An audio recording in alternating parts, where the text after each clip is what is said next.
হঠাৎ দেখি কেন ঘর ঘর ঘর ঘর ঘর ঘর করে আওয়াজ করছে। আমার প্রশ্ন হচ্ছে সন্ধ্যে। এবার রোগী মৃত্যুকে কেন্দ্র করে বেহালা নারায়ণ মেমোরিয়াল হসপিটালে উত্তেজনা। হাসপাতালের বিরুদ্ধে ক্ষোভে ফুঁসছে রোগীর পরিবার। স্বাস্থ্যসাথী কার্ডের ভূমিকা নিয়ে প্রশ্ন। বেহালা নেতাজি সুভাষ রোডের বাসিন্দা অজিত হালদার 60 বছর বয়স। গত 4 তারিখে বুকে ব্যথা নিয়ে ভর্তি হন বেহালা নারায়ণ মেমোরিয়াল হসপিটালে।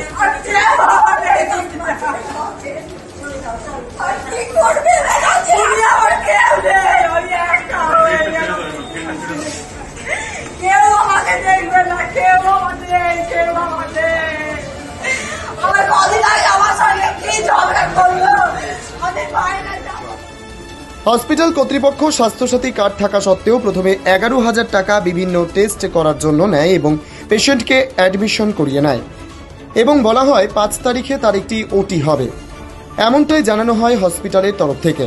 পরের দিন সকালে তার একটি এনজিওপ্লাস্ট হয় এবং ডাক্তাররা বোঝে যে তার এই মুহূর্তে হার্টে কোনো স্টেন বসানোর দরকার নেই এবং সেই দিন বিকেলেই পেশেন্টকে ছেড়ে দেয়।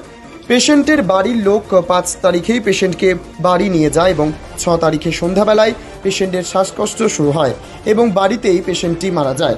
পরিবারের বক্তব্য, ওটি হবার একদিন পর তাকে ছাড়া হয়েছে, এই জন্যই তার মৃত্যু হয়েছে। যেহেতু স্বাস্থ্যসাথী কার্ডে পেশেন্টকে ভর্তি করা হয়েছিল, তাই জন্য হসপিটাল কোনো রকম তার চিকিৎসাই করেনি। হসপিটালের গাফিলতিকে সামনে এনে হসপিটালে যথেষ্ট উত্তেজনা সৃষ্টি হয়।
সেই চেক আপ করার পর আমাদের বললো যে ওরা টেস্ট করার জন্য এই খরচা হবে 11,000 টাকার মতো। আমরা সেটা পেমেন্ট করে দিই।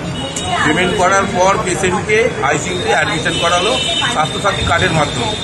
অ্যাডমিশন করার পর 5 তারিখে 8টার সময় বললো ওটি হবে।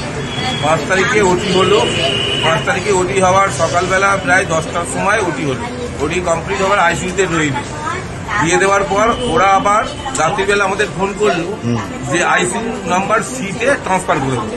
ওরা ট্রান্সফার করে দিল। তারপরে পরবর্তী নিজেরাই ডিসাইড করলো জেনারেলে করে দিল। তারপরে 6 তারিখে বললো পেশেন্ট ঠিক আছে, 6 তারিখে ছুটি। তা আমাদের সকাল থেকে বারবার ধরে ফোন করছে যে আপনারা কখন আসবেন, পেশেন্ট ছুটি হয়ে গেছে, ডিসচার্জ করে নিয়ে চলে গেছে বলে আমরা এসে 5টার সময় পেশেন্টকে ওপর থেকে নামিয়ে দেয়। আমরা স্বাস্থ্যসাথী কার্ডের মাধ্যমে যে পেমেন্টটা ক্লিয়ার করে দেওয়ার পর তারপরে বাড়িতে নিয়ে যাই। বাড়িতে নিয়ে যাওয়ার পর ছিল, তারপরে হঠাৎ অসুস্থ বোধ হলো, তারপরে আবার নারায়ণীতে নিয়ে এসে বললো যে ডেথ এক্সপায়ার করে গেছে। এনার নামটা কি না? অজিত হালদার। বয়স কত হবে আনুমানিক? 62। কোথায় থাকেন এমনি? পিয়ালা পুরাতন বাজার, জিলেপাড়া, 57 নেতাজি সুভাষ রোড, কলকাতা 7,34,000। আপনি কি প্রতিবেশী না পাড়ার? আমি আমার নিজের কাকা হয়, কাকা। আমি ওনার ভাই। আচ্ছা, আপনার নামটা বলুন। তপন হালদার। থানায় অভিযোগ করা হয়েছে এখনো পর্যন্ত? থানায় অভিযোগ করা, একটা ছোটখাটো অভিযোগ করা হয়েছে। থানায় অভিযোগ হয়েছে? হ্যাঁ, অভিযোগ হয়েছে।